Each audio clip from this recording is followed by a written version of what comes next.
Hello viewer, সবাইকে আসসালামু আলাইকুম। আপনারা দেখেন ভাইলেন অর্থাৎ বাংলায় বলে বেহালা।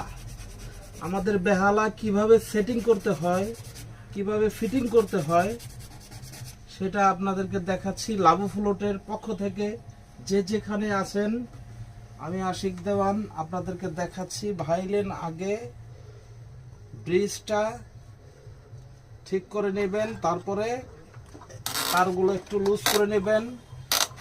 কিভাবে সেটিং করতে হয় সেটা আপনাদেরকে দেখাচ্ছি। এভাবে লাগাবেন একেবারে ঠিক সমানভাবে, একদম সমানভাবে, যাতে সুন্দর দেখা যাবে। সমানভাবে এভাবে সেটিং করে বসাতে হবে ব্রিজের উপরে। তারপরে একদম নিচের যে ব্রিজটা আছে, খাম্বাটা,